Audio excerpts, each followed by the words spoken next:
them. It has to. Oscar has no one else but me. Their marriage, a leap of faith, a road best not taken. But she's taking it anyway. Any idea how many times you've made this trip? Well, I've been coming down this road for 20 years, twice a week, so roughly over 4,000 times. That's true dedication, devotion, and she always knows where he is at night. It's because he lives here. Death Row, Florida State Prison. Rosalie's beloved husband is a convicted serial killer, awaiting execution for the last 18 years. For him, orange is the old black.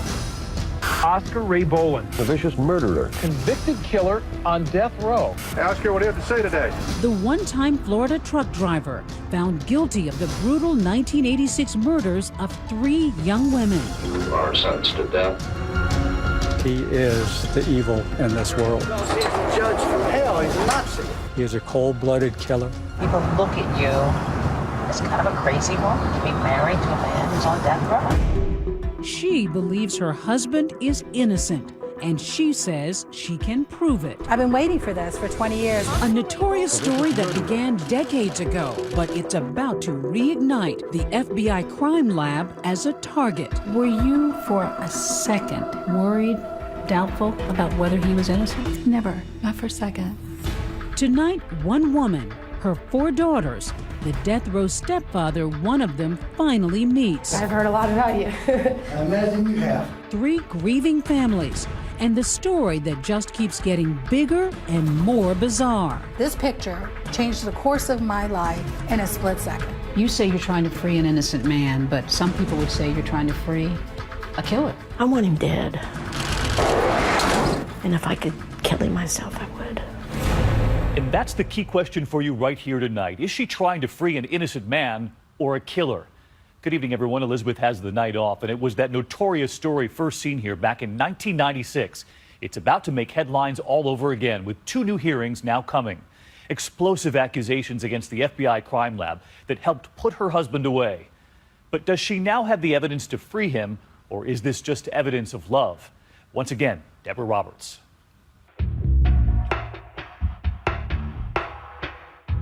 I've found myself in the last 18 years. You found yourself Mm-hmm. being married to Oscar. Yeah. He saved my life, actually. He really did. How could he save your life, though, when he's behind bars? To answer that question and to understand now, you have to understand then. The former Rosalie Martinez had everything she could want: marriage, motherhood, money. The Triple Crown with a mansion on Tampa's Hickory Creek Boulevard. I had very expensive jewelry, 3-carat diamond earrings on each ear, 6-carat diamond ring, $500,000 house, Mercedes. The wife of a prominent attorney, she lived in a lap of luxury with 4 beautiful young daughters and cameras recording every red-letter occasion. But Rosalie says something was missing as she first told us back in 1996. I wanted to break out. I wanted to be loved, like I've never been loved before. Passion. Somebody just to put you on a pedestal, not with material things, but emotions. How could she trade all those jewels for jail, that fur for a felon? Rosalie remembers the moment she first laid eyes on Oscar Boland. There was no spark at first. She was working in the public defender's office assigned to his case. They opened the door, and there's just a young man standing there. His back is towards me, and he turns around. He said, "Who are you?" I said, "I'm here to help you." And I think I said, "I'm your angel." Over a 2-year period, they grow closer, but law comes before love. Then, for Rosalie, a seismic revelation. She believes Oscar's innocent. The documentation that I've gone through and the reports are totally conflicting. I was sent there for a purpose, a divine purpose, and I became obsessed with it. I wasn't going to let anybody stand in my way. Including her husband, who she says gives her an ultimatum. It's the Boland case or him. It was a knee-jerk reaction, don't tell me what to do, and here we are. Would you say that you married Oscar in kind of a fit of stubbornness? Yes, I was going to take a stand. I didn't care what people thought.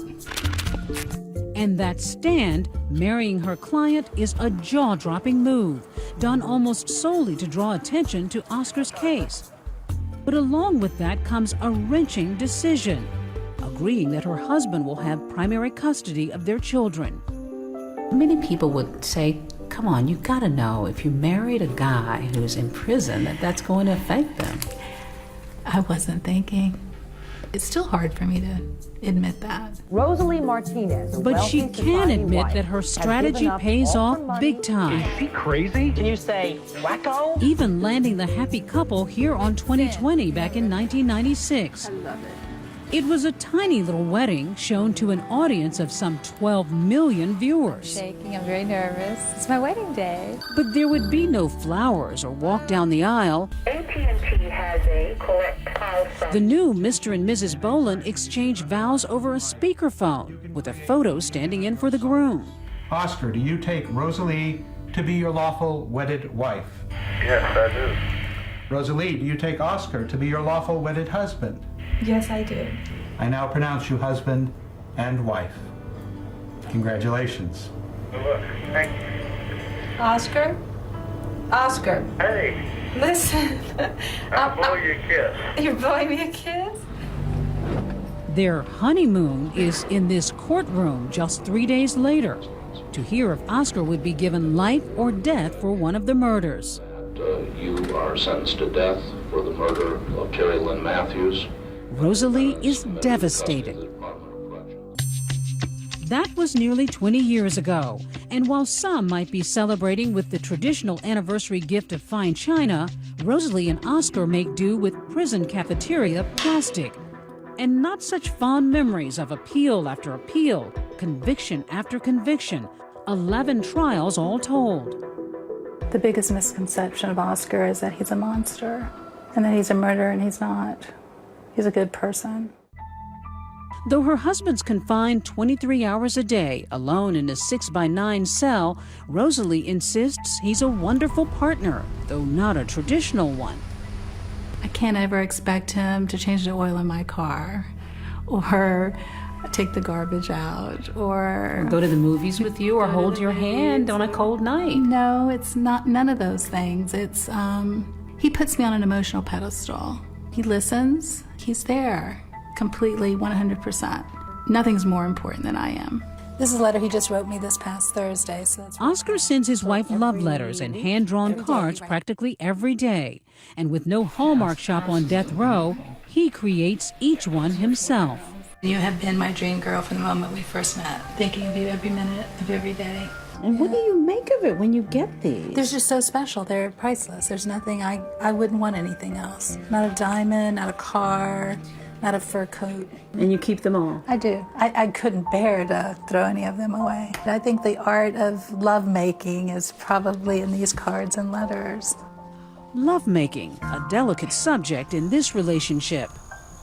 People will ask, do you have conjugal visits? Have you consummated your relationship? I find it very interesting why people would be interested in my sex life.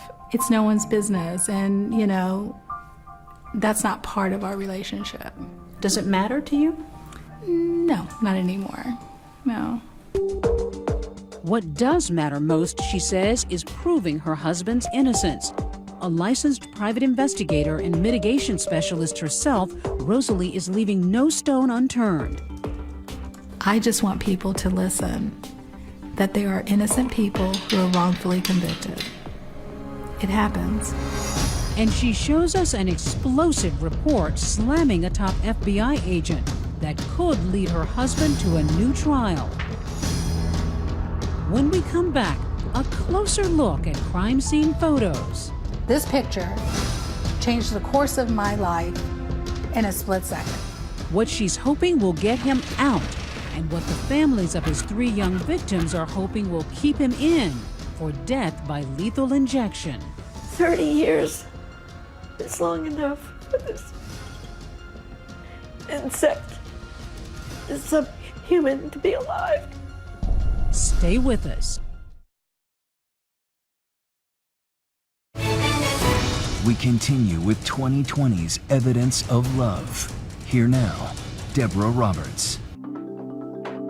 Tampa, Florida, a city of crisscrossing waterways and highways. Today, a buzzing metropolis. But in 1986, this Gulf Coast city is a sleepy destination for retirees. It's in this slower, more quaint Tampa that Natalie Blanche Holly is growing up. And you can see Blanche here, and me here. Anita Holly, Blanche's older half-sister. Give me a sense of Blanche's personality. Outgoing? She was quite gregarious. She was happy. Somebody you'd want to talk to. She was so beautiful. Wow. Was the key heartbreaking word. On January 25th, 1986, Blanche leaves work from a local fast food restaurant and never makes it home. My ex-husband calls me and says, I have some news. Your sister's dead. She'd been murdered. Natalie Blanche Holly had been stabbed about 12 times in her upper torso, and her body had been dumped about 12 to 15 miles from where her car was found. A stunning crime, but residents of Tampa barely noticed. That same day, a bigger story pushes Blanche Holly right off the front page. It is the worst disaster in the history of the American space program. The Space Shuttle Challenger is destroyed. All 7 astronauts on board are killed. 11 months pass and the Holly case runs cold. Then, on December 5th, a second dead woman found north of Tampa. 26-year-old Terry Lynn Matthews, a bank clerk who never made it home either. Right over here is where Terry's body was dumped, right here on the embankment. Detective Gary Kling of the Pasco County Sheriff's Office. She was wrapped in a hospital sheet. We noticed that she had several stab wounds in the chest area. She also had blunt trauma, basically wounds to her head, which was caused by a heavy object. Terry Lynn was last seen here on a post office security camera, picking up her mail after work. Her car door was open, lights were on, and she had mail that she had retrieved from her post office box scattered on the ground. It's a mystery, but police have barely put up the crime scene tape when there's a third grim discovery. There was another young lady discovered in Hillsborough County on the same day, Stephanie Collins. The 17-year-old high schooler was reported missing when she never made it to church choir practice. A month later, Stephanie's body is found, a half-hour's drive from where Terry Lynn Matthews was discovered. When Terry Matthews' body was found and subsequently Stephanie Collins on the same day, it was extremely shocking for our communities.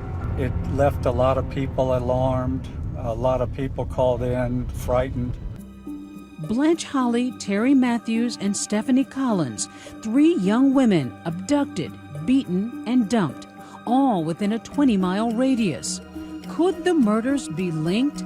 Police have no way of knowing, and the investigation stalls. Even a reward for information goes unclaimed. What is it like for the family, all of these months and nothing? You try to tuck the pain away and deal with it a little bit at a time because it's paralyzing. Then, after 4 painful years, a break. A Crime Stoppers tipster puts detectives in touch with Cheryl Jo Kobe, who has an incredible story about her ex-husband. His name, Oscar Ray Bolin. Cheryl Kobe admitted being at home one evening when Mr. Bolin walked in and threw a purse down in front of her, and the fact that she saw a driver's license of a female that was in the purse. He told her that he just killed the girl. That was the Natalie Blanche Holly homicide. Then an even bigger shocker. Cheryl Colby also reveals she was with Oscar the night Stephanie Collins went missing. This time saying it wasn't just a purse she saw, but a person.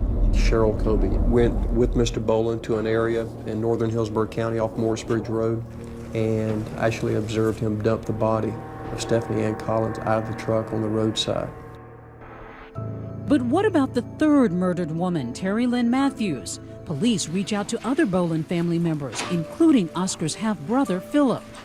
When we met with Philip Bolin, he told us of the night of Terry's murder. When he walked out to where Oscar was, he saw a body wrapped in a sheet, and at that point, Oscar Bolin struck her several times in the head. The noose now tightening around one person, but it's fibers found at all three crime scenes that ultimately tie Oscar Bolin to all three victims. We actually took evidence that were recovered at the crime scene in different samples, and we sent those to the FBI laboratory in Washington, D.C. And that's where the FBI laboratory was able to link forensically those cases. We've got a hair match from his head to the Stephanie Collins case that matches his head hair. The FBI laboratory also found wool fiber that connected the Terry Lynn Matthews case, the Stephanie Collins case, and the Natalie Blanche Holland homicide case also, all three cases. Finally, police believe they found their killer, a serial killer. There is no way Oscar Ray Bolin is innocent. We've got overwhelming evidence. We've got him linked forensically with these homicide cases. Oscar Bolin works as a trucker, but when police go to arrest him, he wasn't traveling the open road. They find him here in Ohio's Lebanon prison, serving 25 to 75 years for kidnapping and rape. Bolin is arrested and brought to Tampa. By the time he stands trial years later, he says he can't remember where he was the nights of the three murders. This defendant, Oscar Ray Bolin, caused the death of Terry Lynn Matthews. There is no tie, there is no connection to Oscar Ray Bolin to this offense. The defense goes on the attack, saying the evidence is circumstantial, witnesses lied, and that the state is setting Oscar up. The prosecution will never admit what they did. I am innocent of the murder of Terry Lynn Matthews. I have maintained my innocence all along. I don't feel you were fair and impartial at all. Each murder is tried separately, yet through all the testimony, the grieving mothers of all three victims are banded together, sitting side by side every day. There was an amazing strength, though, in seeing the three of them together. I can't imagine how it would have been if they'd been alone. They were sisters in pain. They were right there for each other. Sisters in pain. All the time. Sisters in pain. And they learned to love each other and respect each other. They supported each other.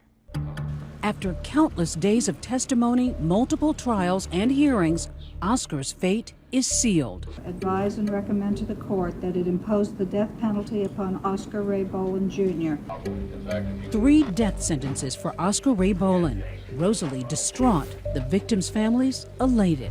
I believe there was one death penalty that came back in like less than 10 minutes, less time than you would think it would take to make the vote and press the button for the bailiff. What went through your mind when you heard him say death? It was relief, you know. I felt that he got what he deserved, and it's a great sense of relief. But that relief is short-lived.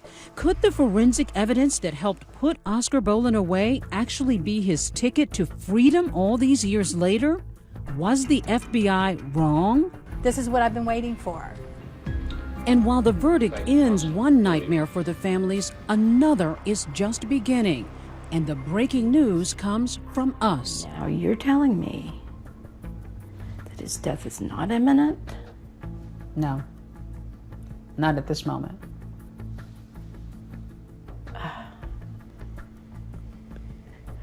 What is wrong? Stay with us.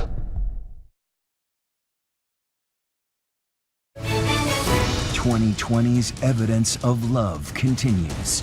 We're back with Deborah Roberts.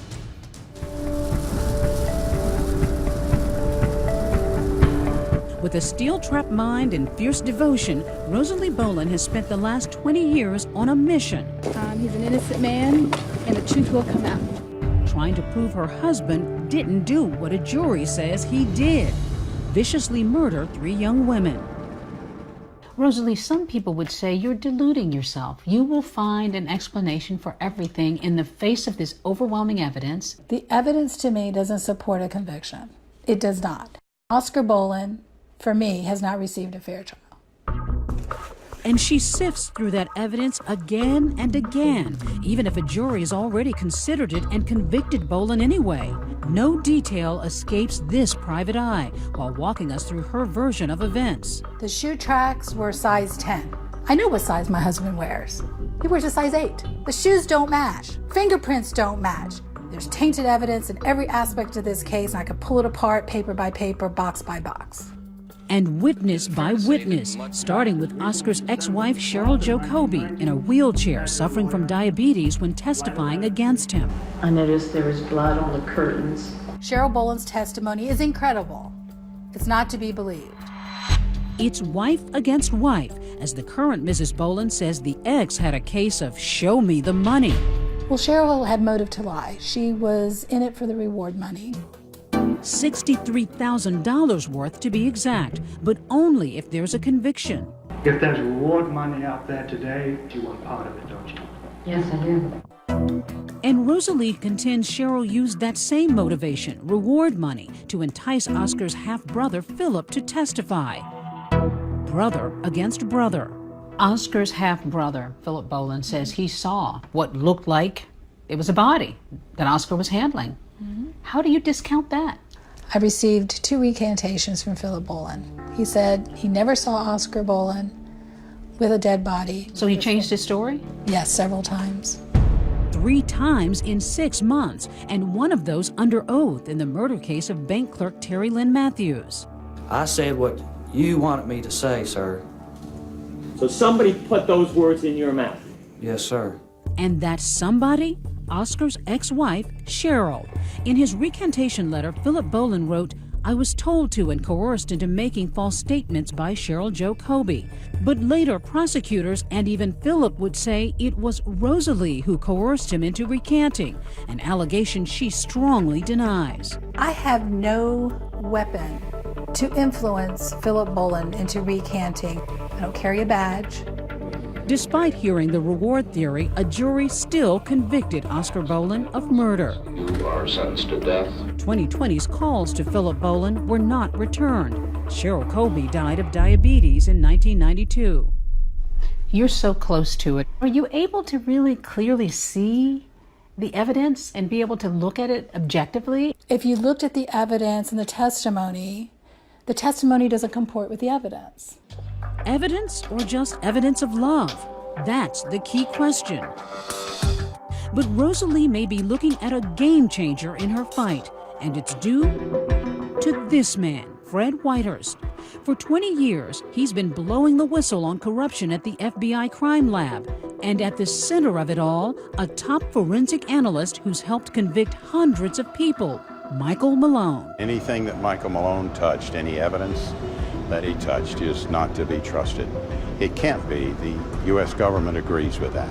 Malone initially handled key evidence in all 3 of Oscar Boland's murder trials.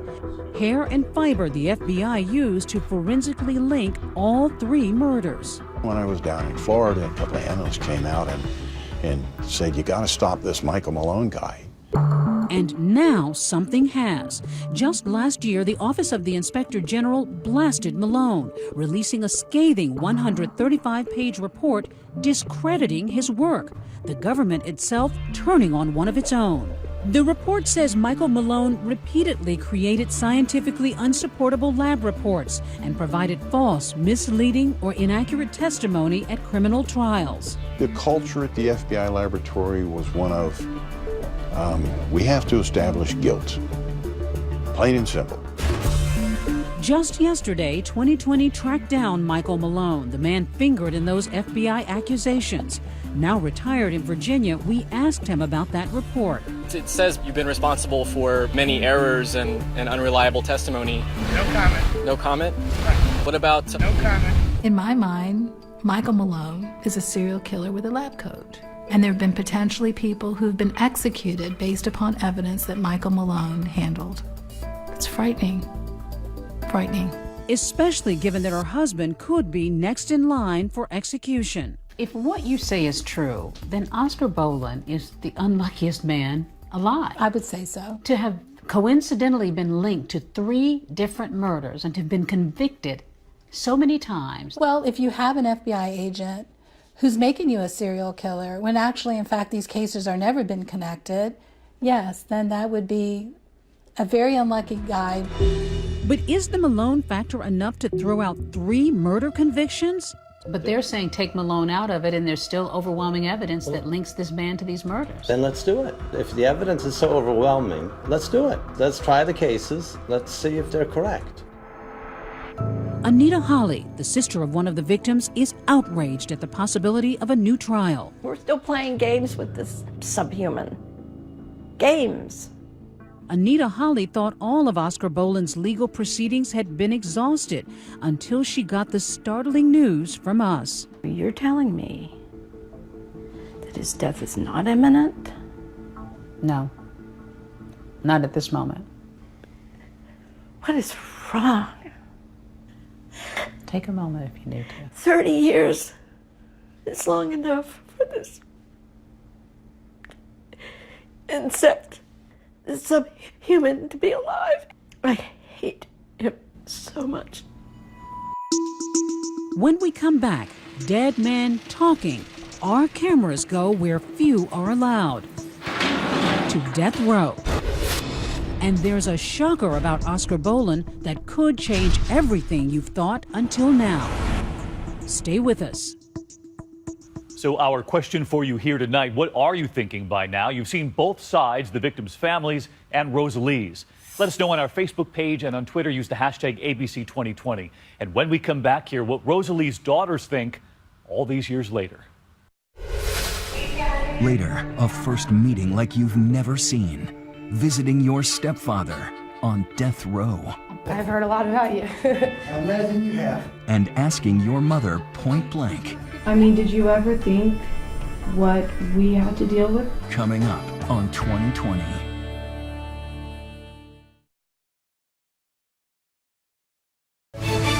"2020 continues with evidence of love. Once again, here's Deborah Roberts.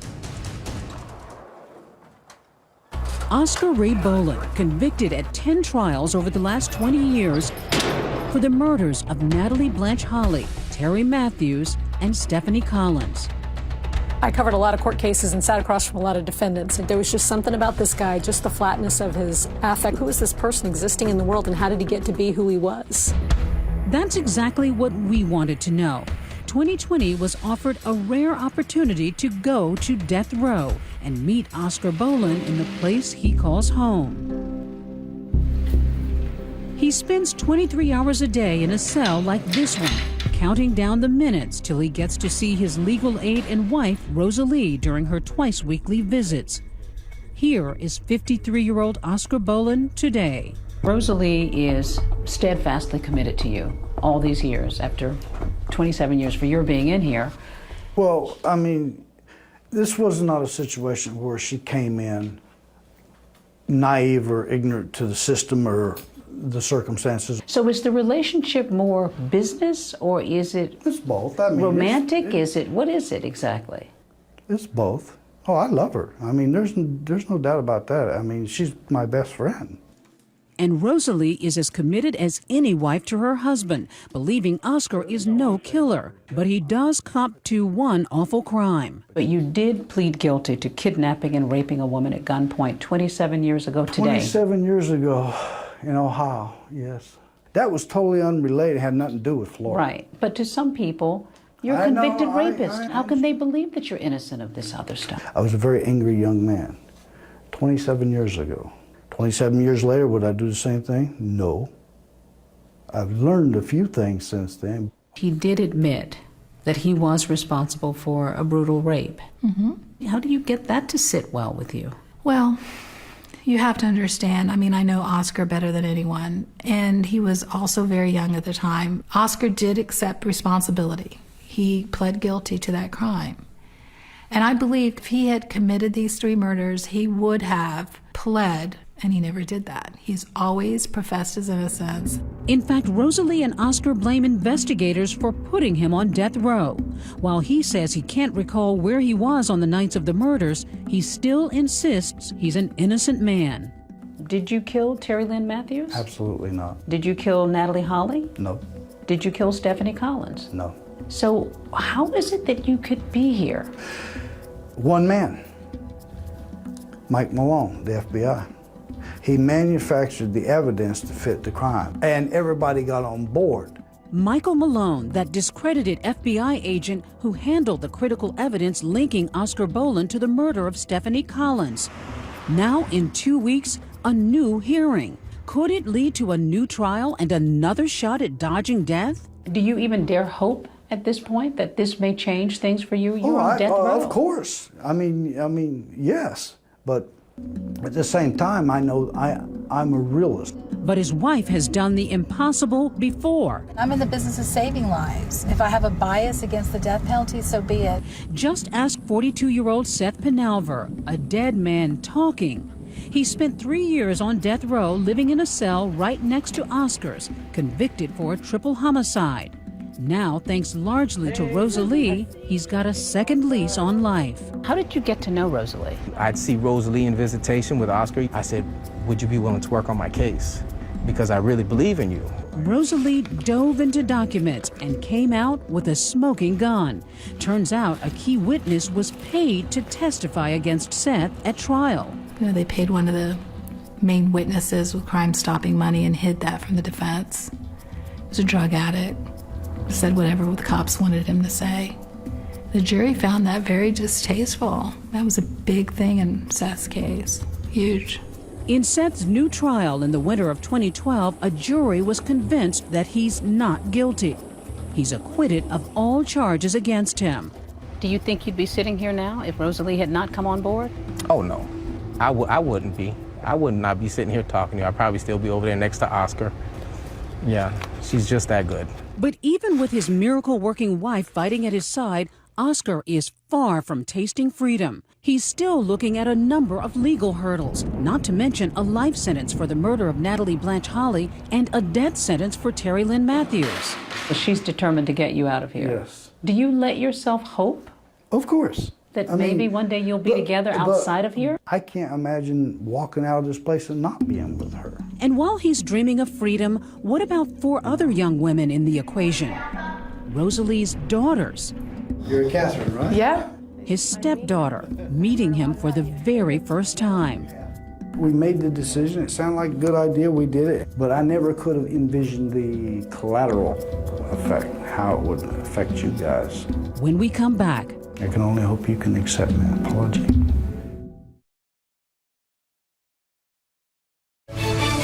Now back to 2020 and Deborah Roberts with Evidence of Love. There's collateral damage in every divorce. But Rosalie Boland's 4 daughters are different than most, with a mother in the spotlight and a stepfather on death row. Were you worried or concerned at all about making that decision and how it would affect your daughters? And I didn't think, because they were so small at the time, that I thought that it would hurt them. So you weren't trading your love for your family and your daughters for the love of this man? No, not for a second. No. Her daughters may see their complicated life differently. 25-year-old Catherine sorted out her emotions in a short documentary. Does he wear that gold chain? Yeah. Still? Yeah. He's allowed to wear that? Yeah. So I'm meeting him tomorrow. Is that what he looks like? Yeah. She hit you with some probing questions too. Did you think about them? Right. What about your daughters? Like, what about us? Well, I thought that y'all were going to be okay. I mean, you had a lot of people that loved you.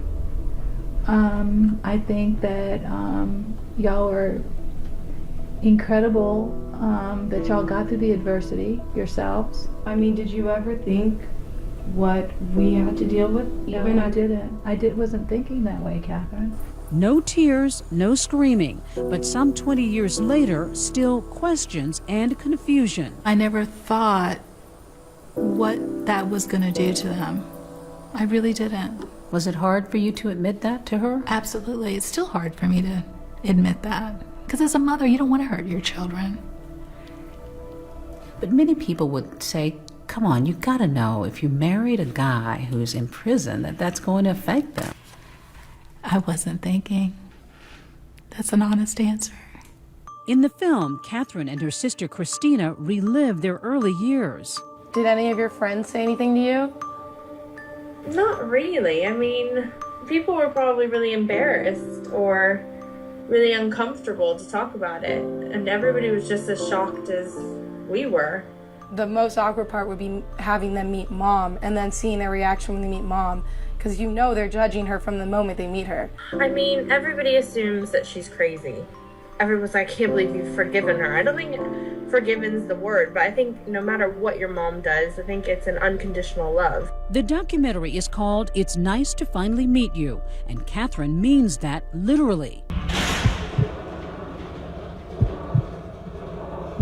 She takes her camera and her courage to death row to finally meet her stepfather, Oscar Boland, for the first and only time. You're Catherine, right? Yeah, nice to finally meet you. I've heard a lot about you. I imagine you have.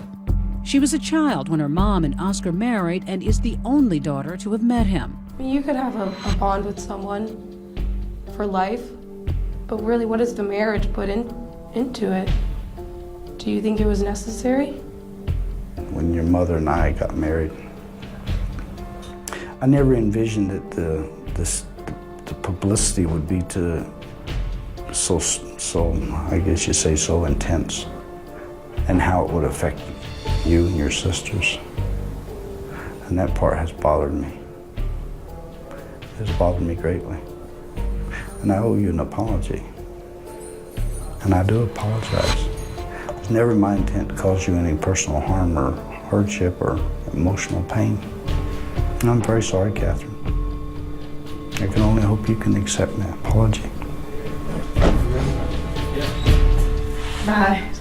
Catherine agreed to make her film available to us, and though she and her sisters love their mother, they declined our request for an interview. They're reluctant to speak out publicly. Yes. Why? The media. They have their lives. They didn't sign up for that. It's unfair to make them have to go through the same things that I do. So I completely understand. Oscar Ray Boland, the two broken out. The media attention surrounding Oscar and Rosalie will no doubt stir up again in the coming weeks, with two important new hearings about the FBI scandal. And the game-changing question, with the Michael Malone revelations, are